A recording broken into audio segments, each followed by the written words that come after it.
സാഹിത്യോത്സവ വിദ്യാർത്ഥികൾക്കിടയിലെ SSFന്റെ ഏറ്റവും മികച്ച നിക്ഷേപങ്ങളിൽ ഒന്നാണ്. നിക്ഷേപങ്ങളിലെ ഏറ്റവും മികച്ച നിക്ഷേപം വിദ്യാർത്ഥികൾക്കിടയിൽ, കുട്ടികൾക്ക് ഇടയിൽ നൽകുന്ന നിക്ഷേപമാണെന്നാണ്. എന്തുകൊണ്ടെന്നാൽ നമ്മൾ എന്താണോ അവിടെ നിക്ഷേപിക്കുന്നത് അത് 10 മടങ്ങായി തിരിച്ചു ലഭിക്കും എന്നുള്ളത് കൊണ്ടാണ്. കുട്ടികൾ പുലരിയുടെ വിശുദ്ധിയുള്ളവരാണ് എന്ന് വില്യം വേഡ്സ്വർത്ത് പറയുന്നുണ്ട്. പുലർക്കാലത്തിന്റെ വിശുദ്ധിയുള്ള നമ്മുടെ കുട്ടികളെ ഇങ്ങനെ പിന്നീട് അശുദ്ധരായി മാറും. ആരാണ് അവരുടെ ഈ വിശുദ്ധ ഹൃദയങ്ങളിൽ, വിശുദ്ധ മാനസങ്ങളിൽ അശുദ്ധം കലർത്തുന്നത്? അത് നമ്മുടെ പരിസരമാണ്, നമ്മൾ ജീവിക്കുന്ന സാമൂഹിക ചുറ്റുപാടുകളാണ്.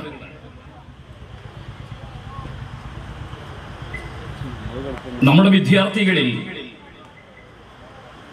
ഏറ്റവും മികച്ച ജീവിത പരിസരം രൂപപ്പെടുന്ന സന്ദർഭത്തിലാണ് നമുക്ക് ഏറ്റവും മികച്ച ഒരു പൗരനുണ്ടാവുന്നത് എന്നാണ്. നമ്മുടെ വിദ്യാലയങ്ങളിൽ ഏറ്റവും മികച്ച ഒരു പരിസരമാണോ? നമ്മുടെ വിദ്യാർത്ഥികൾ ജീവിക്കുന്ന പരിസരം ഏറ്റവും വിശുദ്ധമാണോ? ഏറ്റവും മികച്ച പൗരന്മാരെ സൃഷ്ടിക്കുന്ന രാഷ്ട്രീയ പ്രവർത്തനങ്ങളിലാണോ നമ്മൾ ഏർപ്പെട്ടിരിക്കുന്നത്? നമ്മുടെ ഭരണകൂടത്തിന് മികച്ച പൗരന്മാർ എന്നതൊരു ലക്ഷ്യമാണോ? ഇത്യാദി ചോദ്യങ്ങളൊക്കെ ഉയർന്നു നിൽക്കുന്നുണ്ട്. ഏറ്റവും മികച്ച പൗരനെ സൃഷ്ടിക്കേണ്ട രാഷ്ട്രീയ വിദ്യാർത്ഥി സംഘടനകൾ, അതിൽ ഏറ്റവും വലിയ വിരോധാഭാസം ഞങ്ങൾ ജനാധിപത്യത്തെ സംരക്ഷിക്കാനാണ് എന്നാണ് പറയാറുള്ളത് എന്നതാണ്. ഈ ജനാധിപത്യത്തെ സംരക്ഷിക്കാൻ ഇറങ്ങിപ്പുറപ്പെടുന്ന വിദ്യാർത്ഥി സംഘടനകൾ വിദ്യാർത്ഥികളിൽ സന്നിവേശിപ്പിക്കുന്നത് എന്താണ്?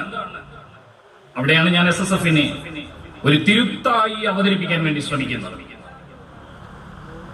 നമ്മുടെ കലാലയങ്ങളിൽ നിന്ന് നമ്മൾ നിരന്തരം കേട്ടുകൊണ്ടിരിക്കുന്നത് അപരവിദ്വേഷത്തിന്റെ, പ്രതിയോഗിയുടെ മേൽ ചാപ്പകുത്തലിന്റെ, ഇടിമുറികളുടെ ഒക്കെ നിരന്തരമായ അടയാളങ്ങളാണ്. ഞാൻ ആകെ കൂടി ആക്ഷേപിക്കുകയല്ല ചെയ്യുന്നത്. ജനാധിപത്യത്തെ സംരക്ഷിക്കേണ്ടവർ, എന്താണ് ജനാധിപത്യം? നമുക്ക് ഈ വിദ്യാർത്ഥി സംഘടനകൾ സ്വീകരിക്കുന്ന മഹാത്മാക്കളുടെ, നേതൃ രംഗത്തുള്ളവരുടെ, രാഷ്ട്രീയ വിചക്ഷണന്മാരുടെ, രാഷ്ട്ര നേതാക്കന്മാരുടെയൊക്കെ വാചകങ്ങളിലൂടെ പരിശോധിക്കാം. ഗാന്ധി പറയും, എന്റെ രാജ്യത്തെ ഏറ്റവും അവസാനത്തെ മനുഷ്യന്റെ, ശബ്ദമില്ലാത്ത മനുഷ്യന്റെ, ദുർബലനായ മനുഷ്യന്റെ, അവന്റെ ശക്തമായ ശബ്ദം, അവന്റെ ശക്തി, അതിലാണ് ജനാധിപത്യം ഗാന്ധി പറയാം. മാർക്സ് പറയും, എല്ലാവർക്കും ജീവിക്കാനും, എല്ലാവർക്കും ചിന്തിക്കുവാനും, എല്ലാവർക്കും പ്രവർത്തിക്കുവാനും പറ്റുന്നിടത്താണ് ജനാധിപത്യം എന്ന്. ഓർക്കണേ, എന്താണ് ജനാധിപത്യം? നമ്മൾ ജനാധിപത്യം എന്ന വാക്കിനെ കൂടുതൽ ഉച്ചത്തിൽ പറയുകയും കൂടുതൽ ജനാധിപത്യത്തെ കുറിച്ച് സംസാരിക്കുകയും ചെയ്യേണ്ട ഒരു രാഷ്ട്രീയ സാഹചര്യത്തിലൂടെയാണ് നമ്മൾ കടന്നുപോയിക്കൊണ്ടിരിക്കുന്നത്. എല്ലാ തരത്തിലുള്ള വിയോജിപ്പുകളെയും അടിച്ചമർത്താൻ വേണ്ടി ശ്രമിക്കുകയും വിയോജിക്കുന്നവരെ മുഴുവനും തുറങ്കിലടയ്ക്കാൻ വേണ്ടി പരിശ്രമിക്കുകയും ചെയ്തുകൊണ്ടിരിക്കുന്ന ഒരു കെട്ട രാഷ്ട്രീയ കാലത്ത് ഈ വിയോജിപ്പുകളെ മുഴുവനും, വിയോജിക്കുന്നവരെ മുഴുവനും ഇല്ലാണ്ടയാക്കിയിരുന്നുവെങ്കിൽ ഓർത്തുവെക്കേണ്ട ഒരു കാര്യമുണ്ട്. ഈ രാജ്യം ഇന്നലെ ഭരിച്ചിരുന്നവരോടുള്ള വിയോജിപ്പ്, ആ വിയോജിപ്പിന്റെ പ്രതിപ്രവർത്തനം എന്ന രീതിയിൽ ഒരു പ്രവൃത്തി രാജ്യവ്യാപകമായി നടന്നിരുന്നുവെങ്കിൽ ഇന്ന് ഭരിക്കുന്നവരില്ല. കോൺഗ്രസ് ഭരിക്കുന്ന കാലത്ത് BJP ഉണ്ടാവില്ല. ഇവിടുത്തെ കമ്മ്യൂണിസ്റ്റ് പ്രസ്ഥാനങ്ങൾ ഉണ്ടാവില്ല. വിയോജിപ്പുകളെ സ്വീകരിക്കുക.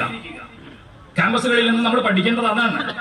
പക്ഷെ ക്യാമ്പസുകളിൽ നിന്ന് നമ്മുടെ വിദ്യാർത്ഥികളിൽ രൂപം കൊള്ളുന്ന രാഷ്ട്രീയ ബോധം അത് എത്രമാത്രം നിർമ്മാണപരമാണ്, സൃഷ്ടിയോന്മുഖമാണ്, അത് എത്രമാത്രം സർഗാത്മകമാണ്. ഇവിടെ നിന്ന് SSFന് വളരെ ധീരതയോടെ വളരെ ഉച്ചത്തിൽ പറയാൻ പറ്റുന്ന ഒരു കാര്യമുണ്ട്. SSF വിളിക്കുന്ന മുദ്രാവാക്യങ്ങൾ നിങ്ങൾ പരിശോധിക്കുക.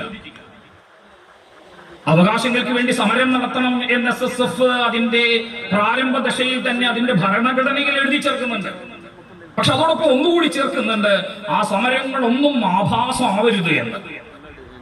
അവകാശങ്ങൾക്ക് വേണ്ടിയുള്ള നിത്യമായ സമരങ്ങളിൽ SSFന് നിങ്ങൾക്ക് നിറസാന്നിധ്യമായിട്ട് കാണാം.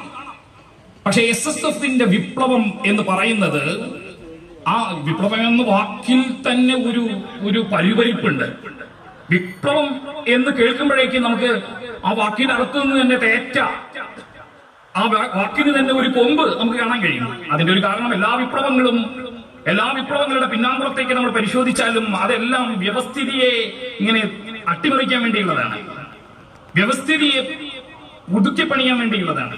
ആ പുതുക്കിപ്പണിയലുകളിൽ മുഴുവനും വലിയ വേദനകൾ സമൂഹം അനുഭവിക്കുന്നുണ്ട്. അപ്പോ നിലയ്ക്കാത്ത തലമുറകൾ, ഒടുങ്ങാത്ത അനാഥർ, ഇതാണ് നമ്മൾ നിരന്തരമായി ഈ വിപ്ലവ ഭൂമികയിൽ നിന്ന് കേൾക്കുക. ഈ വിപ്ലവം അല്ല SSF മുന്നോട്ട് വയ്ക്കുന്ന വിപ്ലവം. SSFന്റെ വിപ്ലവം ധാർമ്മികത എന്ന അടിത്തറയിൽ രൂപം കൊണ്ടതാണ്. ഈ ധാർമ്മികത എന്നത് പരിശുദ്ധ ഇസ്ലാമിന്റെ അടിക്കല്ലാണ്. എന്താണ് ധാർമ്മികത എന്ന ചോദ്യത്തിന്റെ ഉത്തരം പരിശുദ്ധരായ മുത്തുനബി സല്ലല്ലാഹു അലൈഹി വസല്ലം തങ്ങൾ ജിബ്രീലുമായുള്ള ഒരു സംഭാഷണത്തിലൂടെ നമ്മളെ പഠിപ്പിക്കുന്നുണ്ട്. നിങ്ങൾ അള്ളാഹുവിനെ കാണുന്നില്ലെങ്കിലും അള്ളാഹു നിങ്ങളെ കാണുന്നു എന്ന ബോധം, ഈ ബോധത്തിൽ നിന്നാണ് ഒരു വിശ്വാസിയുടെ പ്രവർത്തനങ്ങൾ സമൂലവും അതിന്റെ ആ അടിത്തറയിൽ നിന്ന് ഉരുവം കൊള്ളുന്നതാണ് വിശ്വാസിയുടെ സാമൂഹ്യവും രാഷ്ട്രീയവുമായ എല്ലാ വിചാരവും എല്ലാ പ്രവർത്തനവും. അതുകൊണ്ട് എത്ര നിശബ്ദതയിലും എത്ര വന്യമായ എത്ര വിജനമായ എത്ര കൂരാക്കൂരി ഇട്ട് നിറഞ്ഞ ഒരു സന്ദർഭത്തിലും എല്ലാം കാണുന്ന പടച്ച തമ്പുരാനെ കുറിച്ചുള്ള ബോധത്തിൽ നിന്ന്, ആ ബോധത്തിന്റെ അടിത്തറയിൽ നിന്ന് പ്രവർത്തിക്കുന്ന ഒരു സത്യവിശ്വാസിയെ സംബന്ധിച്ച് ഒരു വിദ്യാർത്ഥി പ്രസ്ഥാനം ആ പ്രമേയത്തെ മുദ്രാവാക്യമായി സ്വീകരിച്ചുകൊണ്ട് പ്രവർത്തിക്കുമ്പോൾ സ്വാഭാവികമായും ആ വിപ്ലവത്തിൽ നിന്ന് ഉയരുന്നത് ആയുധങ്ങളുടെ ചിൽച്ചിലാരവങ്ങളല്ല. ഒരു സമരങ്ങളിൽ നിന്നും ഒരു ചില്ലു ഗ്ലാസ് ഉടഞ്ഞു വീഴുന്ന ചിൽച്ചിലാരവങ്ങൾ SSF സൃഷ്ടിച്ചിട്ടില്ല എന്നത് അഭിമാനത്തോടു കൂടി പറയാൻ പറ്റുന്ന ഒരു കാര്യമാണ്. അതുകൊണ്ട് SSFന്റെ വിപ്ലവം എന്ന് പറയുന്നത് മുഴുവൻ മനുഷ്യരെയും ലക്ഷ്യം വെച്ചുള്ളതാണ്.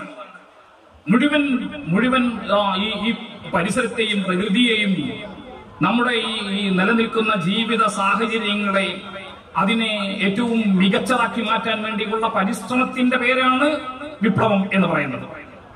SSF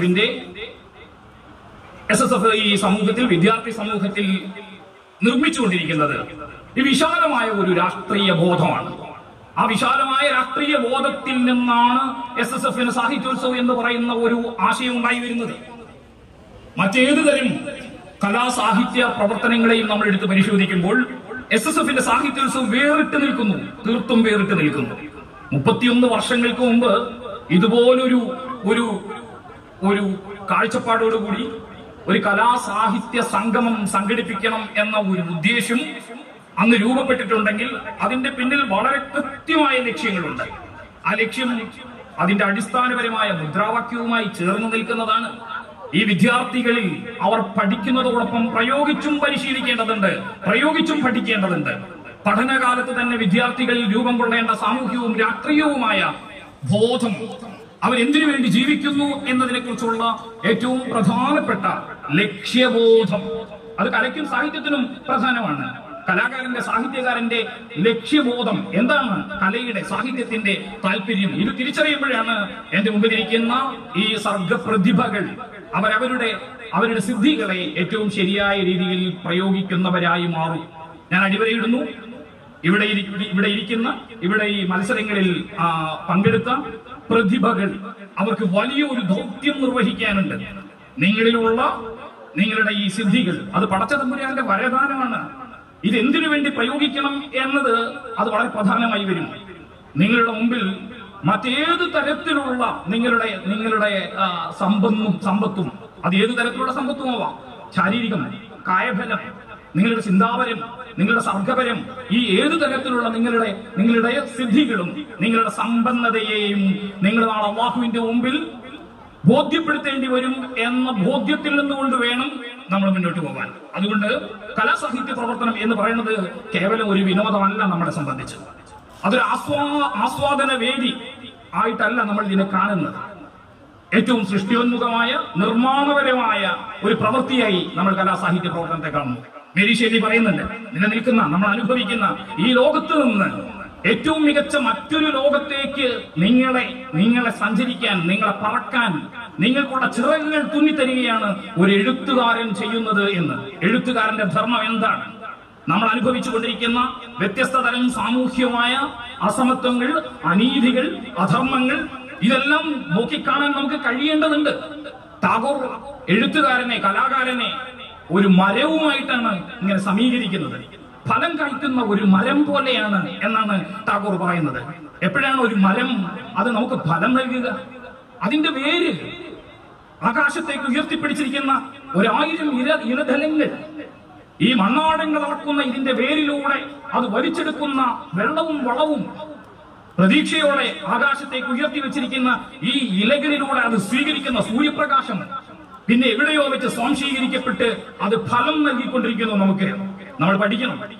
എപ്പോഴാണ് ഒരു കലാകാരൻ, എപ്പോഴാണ് ഒരു സാഹിത്യകാരൻ, എപ്പോഴാണ് സമൂഹത്തിന് അവർ ഫലം നൽകുന്നത്?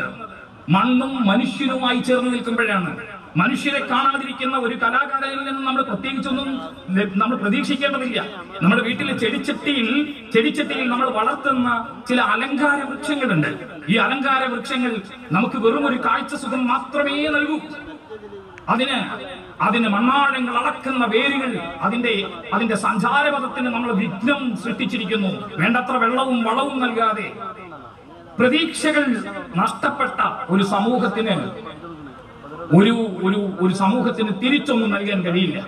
അതുകൊണ്ട് നമ്മൾ തീർച്ചയായും നമ്മളിൽ ഉണ്ടായിരിക്കേണ്ടത് നമ്മുടെ സഹജീവികളെ കുറിച്ചുള്ള, മനുഷ്യരെ കുറിച്ചുള്ള, ഈ പരിസരത്ത് ജീവിക്കുന്ന വ്യത്യസ്ത തരത്തിലുള്ള പ്രയാസങ്ങൾ അഭിമുഖീകരിക്കുന്ന ജനങ്ങളെ കുറിച്ചുള്ള ബോധമാണ് നമുക്കുണ്ടായിരിക്കേണ്ടത്. അതിൽ നിന്ന്, അങ്ങനെ ഉണ്ടാകുന്ന അനുഭവങ്ങളിൽ നിന്ന് നമ്മുടെ ഉള്ളു പൊള്ളുമ്പോൾ, നമ്മുടെ ഉള്ളം പൊള്ളുമ്പോൾ അപ്പോഴാണ് നമ്മളൊരു യഥാർത്ഥ കവിയാവുക, നമ്മളൊരു യഥാർത്ഥ പ്രഭാഷകനാവുക, നമ്മളൊരു യഥാർത്ഥ എഴുത്തുകാരനാവുക, നമ്മളൊരു യഥാർത്ഥ കലാകാരനാവുക.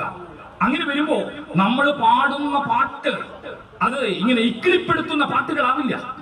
അങ്ങനെ ആവുമ്പോൾ നമ്മൾ ആസ്വദിക്കാൻ വേണ്ടിയല്ല നമ്മൾ ഈ വേദിയിൽ കയറി നിൽക്കുന്നത്. നമ്മൾ ഈ മനുഷ്യരും തമ്മിലുള്ള അന്തരത്തെ കാണും, മനുഷ്യന്റെ പ്രയാസങ്ങൾ കാണും. മണിപ്പൂരിലെ, മ്യാൻമറിലെ, ഫലസ്തീനിലെ, ഉക്രൈനിലെ, ഇങ്ങനെ ലോകത്തുള്ള എല്ലാ മനുഷ്യരുടെയും അവരുടെ നിലവിളികൾ നമ്മൾ കേൾക്കും. ആ നിലവിളികൾക്ക് നമ്മൾ ഭാഷാവിഷ്കാരം നൽകും, കാവ്യാവിഷ്കാരം നൽകും, ചിത്രാവിഷ്കാരം നൽകും. ആ ചിത്രങ്ങൾ ഈ സമൂഹത്തോട് വളരെ വലിയ സംവാദങ്ങളിൽ ഏർപ്പെടും. ആ സംവാദങ്ങളാണ് നമ്മുടെ രാഷ്ട്രീയത്തെ മാറ്റി എഴുതുന്നത്. ബാലേന്ദ്രൻ ചുള്ളിക്കാടിന്റെ വരികൾ കടമെടുത്താൽ നമുക്ക് ഇനി നമ്മളെ ഇക്കിളിപ്പെടുത്തുന്ന പാട്ടുകൾ വേണ്ട. ഒടുവിൽ പൊതു സമൂഹത്തിന്റെ ജനങ്ങളിൽ ഗായകർ ഗർജിക്കും. ഓരോ സമൂഹത്തിലെയും ഓരോ മനുഷ്യരും ഗായകരായി പരിണമിക്കും. അവർ ഉറക്കെ വിളിച്ചു പറയും, ഞങ്ങൾക്കിനി ഈ ലഹരി പിടിപ്പിക്കുന്ന ഈരടികൾ വേണ്ട, ഞങ്ങളെ ചോര തുടിപ്പിക്കുന്ന ഈരടികൾ ഞങ്ങൾക്ക് തരൂ. അന്ന് നമ്മൾ ഈ തോറ്റം പാട്ടുകൾ നിർത്തി മാറ്റം പാട്ടുകൾ പാടും. അങ്ങനെ മാറ്റം പാട്ടുകൾ പാടുമ്പോഴാണ് സമൂഹത്തിൽ വലിയ മാറ്റങ്ങൾ ഉണ്ടാവുക, വിപ്ലവങ്ങൾ ഉണ്ടാവുക, നമ്മുടെ ജീവിത സാഹചര്യങ്ങൾ മാറുക, നമ്മളൊരു പുതിയ മികച്ച മറ്റൊരു ലോകത്തേക്ക് സഞ്ചരിക്കുക. അങ്ങനെ മറ്റൊരു ലോകത്തേക്ക് സഞ്ചരിക്കാൻ, അങ്ങനെ ഈ സമൂഹത്തെ ഇങ്ങനെ വേദനിക്കുന്ന, പ്രയാസപ്പെടുന്ന, അസ്വസ്ഥരായിരിക്കുന്ന, മനുഷ്യരായി പരിഗണിക്കാത്ത ഒരു പറ്റം സമൂഹത്തെ, ആ സമൂഹത്തെ അവരുടേതുകൂടിയാണ് ഈ ഭൂമിയെന്നും അവർക്ക് കൂടി അവകാശപ്പെട്ടതാണ് ഈ രാജ്യമെന്നും ഈ രാജ്യം മികച്ചതാവുന്നത് ഈ രാജ്യത്തെ മുഴുവൻ ജനങ്ങളുടെയും ജീവിത അവസ്ഥയെ മികച്ചതാക്കി മാറ്റുമ്പോഴാണെന്നുള്ള ബോധത്തിലേക്ക്, അതാണ് ശരിയായ തിരിച്ചറിവ്, ഇതാണ് ശരിയായ രാഷ്ട്രീയം. ആ ശരിയായ രാഷ്ട്രീയമാണ് ഒരു എഴുത്തുകാരൻ എന്ന നിലയ്ക്ക്, ഒരു പാട്ടുകാരൻ എന്ന നിലയ്ക്ക്, ഒരു കവി എന്ന നിലയ്ക്ക്, ഒരു കലാകാരൻ എന്ന നിലയ്ക്ക് നിങ്ങൾക്ക് നിർവഹിക്കാനുള്ള ദൗത്യം എന്ന് ഓർമ്മപ്പെടുത്തിക്കൊണ്ട്